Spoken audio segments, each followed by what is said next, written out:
dry eye? Dry eye is a whole complex of things that can happen with the eyes. And for a lot of people, it just means that their tears aren't doing the right job that they're supposed to. It can mean that they don't have enough tears to wet the surface, or for most people, they have tears, but they just don't do a good enough job. And sometimes that can be because the glands that are in their eyelids don't secrete the lipid or the oil layer that coats your tears every time you blink and keeps the tears from evaporating. So what happens is you either just feel really dry and horrible, or people say, my eyes are watering all the time. That's because your body is smart and it tries to just make more tears that aren't doing a good enough job. And how can that affect your vision? Yeah, I mean, the front surface of the cornea is 70% water. So when it dehydrates, it impacts the way we see.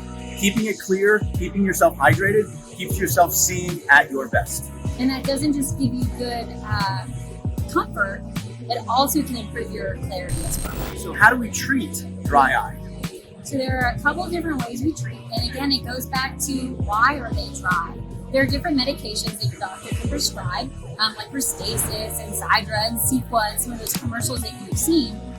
But the thing that kind of stinks is that you can't just take it and then fix your dry eye. It's something you have to take forever.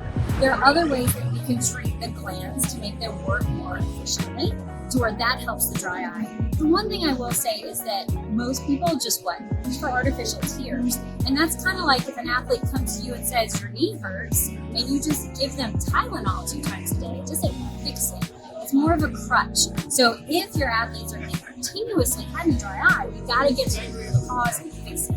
Yeah, I think this is a true doctor problem. This is something you have to go see a doc and talk about. You go to the drugstore, there's 200 different artificial teardrops you can pick up over the counter, right? So, where do I start? Have that conversation with your doctor. It can involve eye drops, prescription or non-prescription. We can talk about nutritional supplementation. We can talk about the correct contact lens material if you're a contact lens wearer. So something you have to talk to your doctor about. Don't make it up on your own. Don't just grab something off the shelf and give it a shot.